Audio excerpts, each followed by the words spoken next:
ఇక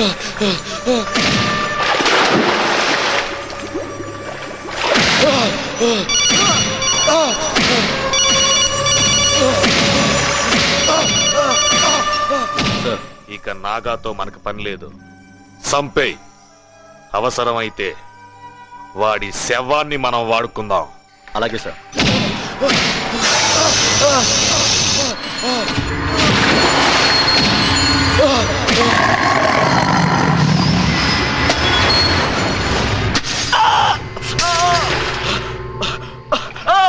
చూస్తారేంట్రా? వెచ్చండి.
నాగా ఎలా ఉన్నాడు? ఐసీయూలో ఉన్నాడు సార్.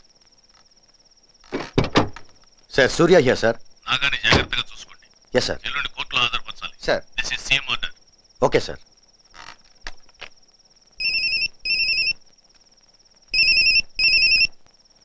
Yes sir. ఎట్టి పరిస్థితుల్లోనూ నాగాని జర్నలిస్టులు కలవకూడదు. అలాగే సార్. అతను మన కస్టడీలోనే ఉండాలి. Okay sir. తప్పించుకోవడానికి ప్రయత్నిస్తే షూట్ చేసి పారేయండి. అలాగే సార్.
సార్ నాగా తప్పించుకున్నాడు సార్. అయితే ఓ పని చేయండి, అందరూ కలిసి హుస్సేన్ సాగర్ లో తోకండి. అలాగే సార్.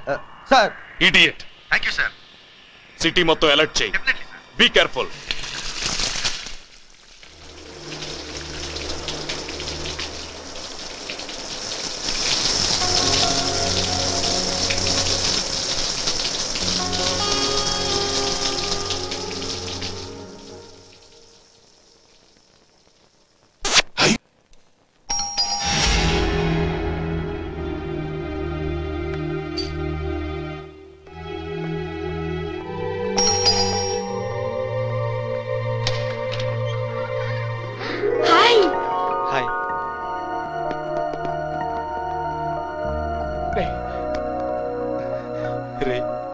ఏమైపోయావరా? నేను చంపేశారేమోనని భయపడిపోయావరా? నేనంత తేలిగ్గా చావనరా. అమ్మ వాళ్ళు ఎలా ఉన్నారా? బాగున్నారా? కానీ సుహాసిని వాళ్ళ నాన్ను ఆ జగదీష్ గారు చంపేశాడు. సుహాసిని వాళ్ళ అక్కని హౌస్ అరెస్ట్ చేశారు. నాగా, నువ్వు కోర్టుకు హాజరు కాలేదని చెప్పి సీఎం గారు నిన్నేదో చేశారని సీఎం గారిని రిజైన్ చేయమన్నారు. ఆయన వెంటనే రిజైన్ చేసేసారా? రై, మనం పొరపాటు పడ్డావురా. సీఎం గారి నిరాహార దీక్షని డిస్టర్బ్ చేయించింది మా నాన్నగారిని చంపించింది ఆ హోమ్ మినిస్టర్ జగదీష్ గారు రా. రై, నా దట్ట పెట్టుకుని సీఎం పదవి కోసం వాళ్ళ అన్న నాటుకోరా. రై, ఇప్పుడు మనం పని చేయాలరా. నా మీద వాళ్ళు ఇంకా ఎఫ్ఐఆర్ ఫైల్ చేయలేదు, కానీ నేను కనిపిస్తే డెఫినెట్ గా నన్ను కాల్ చేస్తారు. రై, నేను వెంటనే యాంటిసిపేటరీ బెయిల్ తీసుకోవాలరా. దానికి మీ సహకారం కావాలరా. ఒరేయ్, ఏం చేయాలో చెప్పు, నీ కోసం ఏం చేయడానికి మేము సిద్ధం. అవునరా.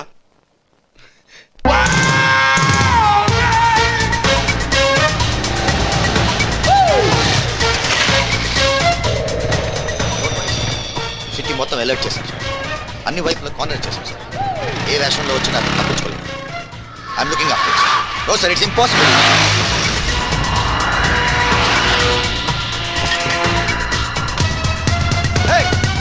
Hey you! Naga, catch him! Come on! Hey, okay, అరే రండ్రా.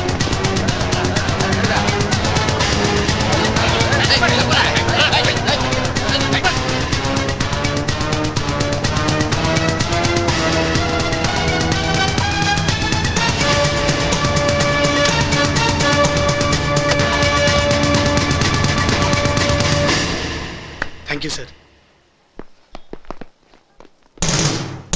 యా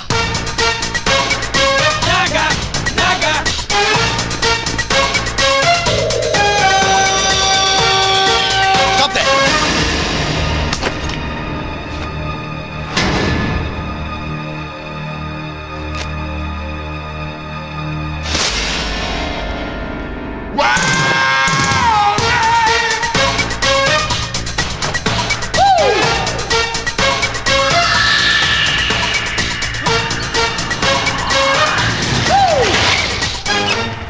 మొత్తం ఎమ్మెల్యేలు అందరూ హోమ్ మినిస్టర్ గారు పక్కకెళ్ళారు సార్.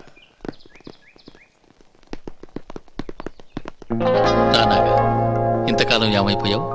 నన్ను క్షమించండి సార్. నా ఆవేశం మూలంగానే మీ పదవి పోయింది. ఇప్పుడే కోర్టుకెళ్ళి జడ్జి గారికి అసలు ఏం జరిగిందో చెప్పేస్తాను సార్.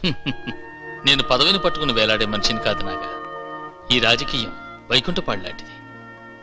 నేను పావు నోట్లో పడ్డాను, అతను నిచ్చెనెక్కేశాడు. ముఖ్యమంత్రికి కావాల్సిన 150 మంది ఎమ్మెల్యేలని కొనేశాడు. కొనేస్తే మీరు ఆపద్ధర్మ ముఖ్యమంత్రి సార్. అవును, ధర్మానికి కాదు, ఆపద్ధర్మానికి ముఖ్యమంత్రిని. మొత్తం పోలీసులు ఆఫీసర్లు అతని ఇంటి ముందు పడిగాపులు కాస్తున్నారు. మిమ్మల్ని ఆరాధించే ఆ ఎమ్మెల్యేలు అతనికి ఎలా సపోర్ట్ చేస్తారు సార్? అమ్ముడుపోయారు. నువ్వు మార్కెట్కి వెళ్తే కిలో వంకాయలు ఇంత అని చెప్తారు. ఆ సీజన్ అంతా ఒకటే రేటు. కానీ రాజకీయ నాయకుల రేటు నిలకడగా ఉండదు. సార్, మీరు మంచితనంతో అలా మాట్లాడుతున్నారు. నేను మంచి వాళ్లకు మంచివాడిని, చెడ్డ వాళ్లకు చెడ్డవాడిని. నేనేది మొదలు పెట్టను. మొదలు పెడితే అది సాధించే వరకు వదిలిపెట్టను. సార్, నాకు ఒక అవకాశం ఇచ్చి చూడండి. మొత్తం ఎమ్మెల్యేలందరినీ మీకు సపోర్ట్ గా గవర్నర్ గారి ఇంటి ముందు నిలబెడతాను. నువ్వు కుర్రాడు, ఆవేశం నిన్ను ఇలా మాట్లాడిస్తావు. ఇది ఆవేశంతో మాట్లాడే మాటలు కావు సార్. ఈ రోజు ప్రతి స్టూడెంట్ మీ వెనకాల ఉన్నాడు. మీకోసం ప్రాణాలు ఇవ్వడానికైనా సిద్ధంగా ఉన్నాడు సార్. కుటుంబం కోసం చచ్చిపోవడం కంటే, కులం కోసం చచ్చిపోవడం కంటే, మతం కోసం చచ్చిపోవడం కంటే రాష్ట్రం కోసం చచ్చిపోవడంలో రాజసం ఉంది సార్.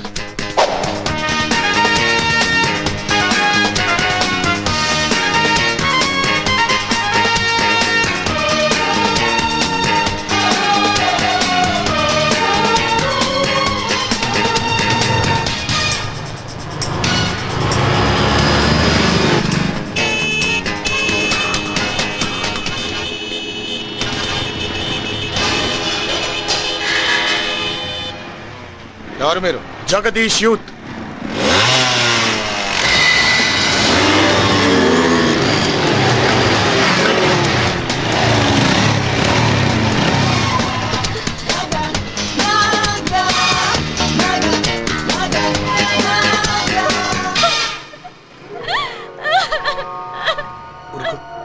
ఊరుకో, నేను వచ్చాగా. మా బావ మా నాన్నని కూడా చంపేశాడు.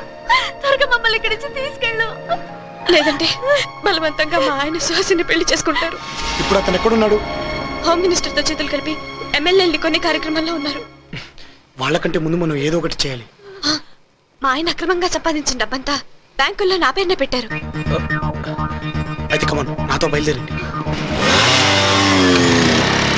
ఆగండి, ఎక్కడ తీసుకెళ్తున్నారు? Secret marriage. ఇక్కడైతే అలరైపోద్దని హోమ్ మినిస్టర్ ఇంటికి తీసుకురమ్మన్నారు. జగదీష్ గారు, మరి మా దావుతాం ఇక్కడ నాన్ వెజ్, అక్కడ వెజ్జే. మరి మా మందు ఎల్లవరా ముందు.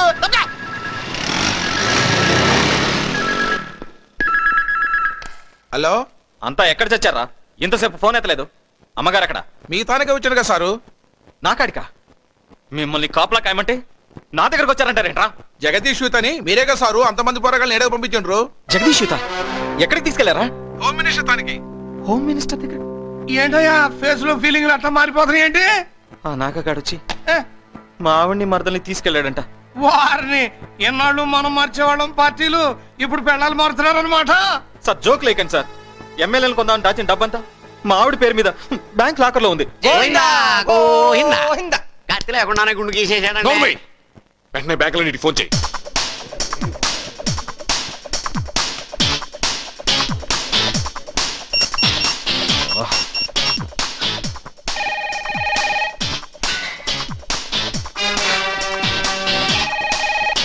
హలో, నేను జగదీష్ మాట్లాడుతున్నాను. నమస్కారం సార్. ఒక గంటలో నా మిస్సెస్ తీసుకొస్తున్నాను, ఉంటారుగా? ఆవిడ ఇప్పుడే వచ్చి వెళ్ళారు. ఇప్పుడే వచ్చారా? అవునండి, ఎవరో కుర్రాడితో కలిసి వచ్చారు. కుర్రాడితో కలిసి వచ్చారా? Okay okay. హలో, నేను జగదీష్ని. మా మిస్సెస్ అక్కడికి వస్తే వెయిట్ చేయమని చెప్తారా? ఇప్పుడే మీ ఆవిడ వచ్చి డబ్బు మొత్తం తీసుకెళ్లిపోయారండి.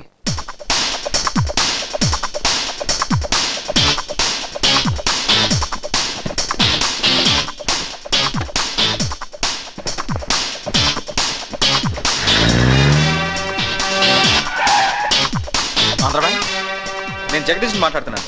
ఒకసారి మేనేజర్ గారికి ఇవ్వండి. నమస్తే. ఏం లేదండి, మా ఆవిడ అక్కడికి వస్తే బ్యాంక్ లాకర్ ఓపెన్ చేయనివ్వకండి. నేను వెంటనే వచ్చేస్తున్నాను. అదే కుదురుతాయా? ఆవిడ లాగా ఆవిడని ఓపెన్ చేయొద్దంటే రాజకీయం ఒప్పుకున్నది కానీ రాజ్యాంగం ఒప్పుకోదు. ఆల్రెడీ ఓపెన్ చేసేసిందా? ఆఖరి లాకర్ కూడా అవుట్. అయ్యా, ఇప్పుడు తమ తక్షణ కర్తవ్యం. కాశీ గారు, మీకు రాజకీయ అనుభవం ఎక్కువ. ఈ పరిస్థితిలో మంచి సలహా ఇవ్వండి. Very simple. నీ దగ్గర సొమ్ము లేదని ఎమ్మెల్యేలకు తెలిసే లోపు అందరినీ నంది హిల్స్ లో దాసేయి. మళ్ళీ ప్రమాణ స్వీకారం రోజునే హైదరాబాద్ లో ఫేసులు కనపండి. థ్యాంక్స్, అద్భుతమైన సలహా ఇచ్చారు.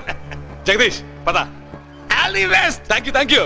అయ్యా కాశీ గారు, అప్పుడు జంప్ అన్నారు, ఇప్పుడు సలహా ఇచ్చారు. నాలాంటి రాజకీయ నాయకుల్ని గోపి అంటారు. గోడ మీద పిల్లి.